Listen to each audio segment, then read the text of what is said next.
দর্শক আসসালামু আলাইকুম। এই যে দেখতে পাচ্ছেন এখানে হলো একটা সিঙ্গেল হার্বস বা সিঙ্গেল ড্রাগ। অন্যদিকে আমার সামনে আরো দুইটি ওষুধ আছে। একটা হলো এই যে দেখেন জাওয়ারিশে আমলা, একটা ইউনানি ওষুধ। এই সিঙ্গেল ড্রাগের সমন্বয়ে এটা তৈরি করা হয়েছে। এখানে একটা সিরাপ আছে। প্রায় 14টি সিঙ্গেল হার্বসের সমন্বয়ে আসলে এই ওষুধটি তৈরি করা হয়েছে। আমার কাছে এখানে জাতীয় ইউনানি আয়ুর্বেদিক ফর্মুলেশন আছে।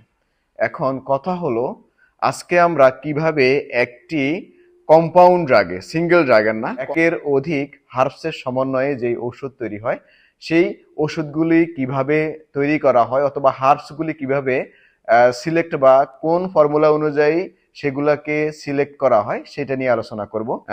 যাকে বলা হয় rules of compounding a drug, অথবা একটা যৌগিক ঔষধ তৈরি করার জন্য কিছু রুলস বা নিয়ম।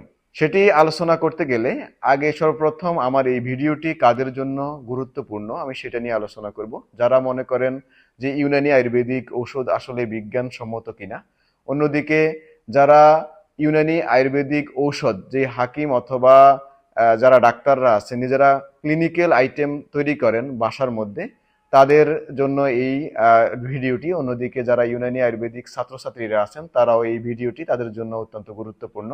তো কথা না বাড়িয়ে চলুন আমি মূল ভিডিওতে চলে যাই। প্রথম কথাটা হলো, যারা ইউনানি আয়ুর্বেদিক ওষুধ তৈরির ক্ষেত্রে এই ইউনানি আয়ুর্বেদিক ফর্মুলেশনটা মেনটেন করে অথবা ফর্মুলেশনের নিয়ম অনুযায়ী ওষুধ বানান বা যে কোম্পানিগুলি বানায় সেটা অত্যন্ত অথেন্টিক এবং সেটার ক্ষেত্রে কোনো রকম মানে প্রশ্ন করা যায় না। তার কারণ হচ্ছে যে এই যে ইউনানি আয়ুর্বেদিকের ফর্মুলেশনের ভিতরে যতগুলি ফর্মুলা, যতগুলি হার্বস দেওয়া আছে, এই হার্বসগুলি আসলে একটা বিজ্ঞানসম্মত ইউনানি আয়ুর্বেদিকের নিজস্ব সায়েন্স বা বিজ্ঞানসম্মত কিছু নিয়ম কানুন অনুযায়ী এই হার্বসগুলি দেওয়া হয়েছে। আর যারা নতুন করে বানাতে চান তারা এই ভিডিওটা গুরুত্বের সাথে অবশ্যই দেখবেন। তার কারণ হলো যে এর বাইরে, অন্তত রুলসের বাইরে আসলে কোনো হার্বস যুক্ত করা এটা মানব দেহের জন্য ক্ষতিকর হয়ে যেতে পারে। রুলস অফ 9 এর মধ্যে আছে to increase potency of drug, decrease potency of drug, ওষুধের কার্যক্ষমতা বৃদ্ধি অথবা কমানোর জন্য। To increase penetrative power of drug, decrease penetrative power of drug, ওষুধের বেধন ক্ষমতা, মানে চামড়া বা স্কিনের ভিতরে অথবা টিস্যুর ভিতরে ওষুধের বেধন বা প্রবেশ করার ক্ষমতা বৃদ্ধি অথবা কমানোর জন্য। টু ট্রিট কম্পাউন্ড ডিজিজেস, মানে একের অধিক যেই রোগ আছে সেই রোগকে চিকিৎসা করার জন্য। To increase quantity of drug, ওষুধের পরিমাণ বৃদ্ধি করার জন্য। To restrict the drug action, ওষুধের কার্যক্রম সীমিত করার জন্য। ডিটক্সিফাই দ্য ড্রাগ, ওষুধকে পরিশোধন করার জন্য। শেষটা হলো protect or preserve the drug, অথবা বাইরের এনভায়রনমেন্ট থেকে এই ওষুধটাকে রক্ষা করার জন্য। এই 9টা রুলসকে মেনে আমরা আসলে এই একটা ওষুধের হার্বসের সাথে অন্য একটা হার্বস যুক্ত করতে পারি। এর বাইরে আমরা আসলে কোনো ওষুধ যুক্ত করতে পারি না। চলুন এবার প্রতিটি রুলস সম্পর্কে বিস্তারিত আলোচনা করি। To increase potency of drug, ওষুধের ক্ষমতা বৃদ্ধি করার জন্য। যেমন উদাহরণ হিসেবে আমরা বলতে পারি, আমরা ডায়রিয়ার চিকিৎসা করার জন্য স্বর্ণলতার সাথে গোলমরিচ ব্যবহার করি। সেই ক্ষেত্রে এই যে স্বর্ণলতার যে কার্যকারিতা সেটাকে বৃদ্ধি করার জন্য আসলে গোলমরিচটা ব্যবহৃত হয়েছে। এখন আপনারা বলতে পারেন হয়তোবা যে আমরা যদি সিঙ্গেল ড্রাগ মানে এই স্বর্ণলতাটাকে যদি হাই ডোজে দিই তাহলে তো এর পটেন্সি বৃদ্ধি পায়, কিন্তু ইউনানি আয়ুর্বেদিকের মতে যে অনেক সময় হাই ডোজে যদি কোনো ওষুধ দেওয়া হয় সেটা আসলে একটা টক্সিক অথবা বিষাক্ত হয়ে উঠতে পারে।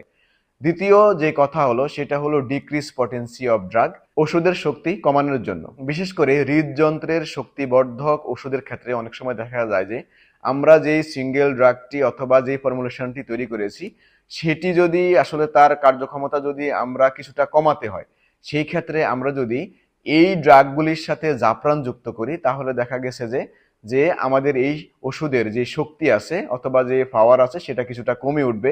যদি আমরা না কমাই হৃদযন্ত্রের জন্য ক্ষতির কারণ হয়ে দাঁড়াতে পারে। Increase penetrative power of drug অথবা decrease penetrative power of drug নিয়ে। ইনক্রিজ মানে পেনিট্রেটিভ পাওয়ার মানে হলো বেধন ক্ষমতা। এই বেধন ক্ষমতা আসলে শরীরের অভ্যন্তরে হতে পারে অথবা বাহ্যিকও হতে পারে। বিশেষ করে যে অয়েল আছে, অয়েলগুলি আমরা যখন মাসাজ করে অয়েলগুলি ব্যবহার করি, সেই মাসাজ অয়েলগুলিতে আমরা অন্য একটা হার্বস যুক্ত করি যে যেন সহজেই আমাদের এই হার্বসটা অথবা এই অয়েলটা চামড়ার নিচে অথবা সেলে খুব দ্রুত প্রবেশ করতে পারে। অন্যদিকে ডিক্রিজ পেনিট্রেটিভ পাওয়ারের ক্ষেত্রে আমরা অনেক ক্ষেত্রে আমরা মোম ব্যবহার করি, কারণ মোম ব্যবহার করার কারণে এই ওষুধের পেনিট্রেটিভ পাওয়ার অথবা এই যে বেদন ক্ষমতা কিছুটা কম হয়। তার কারণ হচ্ছে যে অনেকাংশে দেখা যায় পাকস্থলী অথবা শরীরের অভ্যন্তরে অনেক ওষুধের প্রয়োগের ক্ষেত্রে আমাদের ইন্টেস্টাইনে অথবা পাকস্থলীতে অনেক ওষুধ দীর্ঘক্ষণ থাকতে হয়। সেই ক্ষেত্রে আমরা পেনিট্রেটিভ পাওয়ার কমের জন্য ওষুধ যুক্ত করতে পারি। জন্য একই রোগী দেখা গেছে যে তার জ্বরও আছে, সঙ্গে সঙ্গে সর্দি কাশিও আছে। সেই ক্ষেত্রে আমরা হয়তো বা জ্বরের জন্য একটা ওষুধ ব্যবহার করি, সেই ওষুধের সাথে অন্যদিকে সর্দি বা কাশির জন্য আমরা আরেকটা ঔষধ যুক্ত করতে পারি। 6 নম্বরে আমরা যে রুলসটা আমরা দেখব সেটা হলো ইনক্রিজ কোয়ান্টিটি অফ ড্রাগ, অথবা ওষুধের কোয়ান্টিটি বাড়ানোর জন্য। কোয়ান্টিটি মানে পরিমাণ বাড়ানোর জন্য। ইউনানি আয়ুর্বেদিতে দেখা যায় যে আমরা একই ওষুধ আছে, হঠাৎ করে বিভিন্ন কারণে আমাদের এই ওষুধটার পরিমাণ বৃদ্ধি করতে হয়। সেই ক্ষেত্রে বেশিরভাগ ক্ষেত্রে আমরা যদি ওই ওষুধের সাথে দুধ যুক্ত করি অথবা অন্য একটা হার্বস যুক্ত করি, তবে সেটার কোয়ান্টিটি বৃদ্ধি পায়। To restrict the drug action মানে হলো ড্রাগের যে ক্রিয়া, সেই ক্রিয়াটাকে কিছুটা সীমিত করার জন্য। অনেক সময় দেখা যায় যে আমরা একটা হার্বস ব্যবহার করেছি, বিশেষ করে স্নায়বিক যেই রোগের জন্য যে হার্বসগুলি আমরা ব্যবহার করি, এইগুলির ক্রিয়া অনেক বেশি হয়ে থাকে। সেই ক্ষেত্রে আমরা অন্য একটা হার্বস এটার সাথে যুক্ত করে দিই, যেমন বেশি করে স্নায়বিক ক্রিয়া যদি তৈরি হয়, তাহলে দেখা গেছে যে আমাদের ঘুম অথবা বিভিন্ন রকম সমস্যা হতে পারে। তাই সেটাকে রিডিউস অথবা কমানোর জন্য আমরা অন্য একটি হার্বস যুক্ত করি। 8 নম্বর হলো ডিটক্সিফাই। আমরা জানি যে ইউনানি আয়ুর্বেদিক অনেক হার্বস আছে, চতুর্থ শ্রেণীর যে হার্বসগুলি আছে, এই হার্বসগুলি যদি এগুলি অনেক টক্সিক বলে আমরা বিবেচিত করি। যেমন ধরেন কুশিলা শোধন করা ছাড়া আসলে এটা ব্যবহার করা যায় না। অন্যদিকে তৃতীয় শ্রেণীর অনেক মশলা আছে, এই মশলাগুলিও শোধন করা ছাড়া ব্যবহার করা যায় না। তাহলে সেই ক্ষেত্রেও দেখা গেছে যে কোনো ফর্মুলেশনে যদি এই তৃতীয় অথবা চতুর্থ শ্রেণীর ড্রাগ অথবা প্রথম শ্রেণীর অথবা দ্বিতীয় শ্রেণীর ড্রাগ হার্মফুল অথবা ক্ষতিকর, সেটাকে শোধন করার জন্য আমরা অন্য একটি হার্বস এর সাথে যুক্ত করি, মানে আমাদের ফর্মুলারির সাথে যুক্ত করি। শেষ বা 9 নম্বর রুলস হলো প্রটেক্ট অ্যান্ড প্রিজারভেটিভ। একটা ওষুধ তৈরি করার ফলে সেটাকে এনভায়রনমেন্টের বিভিন্ন জীবাণু অথবা পচে যাওয়ার হাত থেকে আমরা রক্ষা করার জন্য বিভিন্ন এক্সিপিয়েন্ট যুক্ত করি অথবা প্রটেক্ট করার জন্য বিভিন্ন হার্বস যুক্ত করি। আমরা অনেক সময় দেখা গেছে ইউনানি আয়ুর্বেদিক ওষুধে বেশিরভাগ ক্ষেত্রে সুগার বা চিনি যুক্ত করে। এখনকার সময় সোডিয়াম বেনজোয়েট সহকারে নানা রকম যে উপাদানগুলি আছে সেগুলি যুক্ত করি। সেই ক্ষেত্রে আমরা এরকম একটা ফর্মুলার সাথে এই 9 নম্বর রুলস অনুযায়ী আমরা আসলে হার্বসগুলোকে যুক্ত করতে পারি। দর্শক, এখন কথাটা হলো, আমি হয়তোবা সংক্ষেপে আপনাদেরকে বোঝানোর চেষ্টা করেছি যে ইউনানি আয়ুর্বেদিকের একটা ফর্মুলেশন আসলে একটা বিজ্ঞান ভিত্তিক নিয়ম অথবা নিয়মের বাইরে করা হয়নি।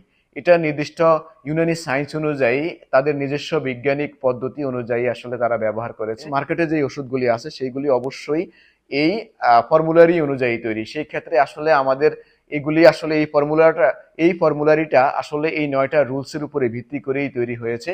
অন্যদিকে আপনারা যদি নিজেরা ওষুধ বানাতে চান এই ফর্মুলারির বাইরে গিয়ে, তবে আপনাকে অবশ্যই এই 9টা রুলস মেনে আসলে ওষুধ বানাতে হবে। তবে সেই ক্ষেত্রে আপনাকে ইজমা, কিয়াস, তারজুবা সহকারে নতুন ড্রাগ নির্ণয় করার ক্ষেত্রে কিছু বৈজ্ঞানিক ফর্মুলা আছে, সেটা মানতে হবে। তো আজকের মতো এখানেই আমার সংক্ষিপ্ত ভিডিও এখানে শেষ করলাম। একটা ক্লাস অথবা বোঝার বিষয়, আপনারা যারা ইউনানি আয়ুর্বেদিক স্টুডেন্ট আছেন অথবা যারা আমার ভিডিও দেখতেছেন, আপনারা যদি কোনো অংশ না বুঝে থাকেন তো অবশ্যই আমাকে কমেন্টসে জানাবেন।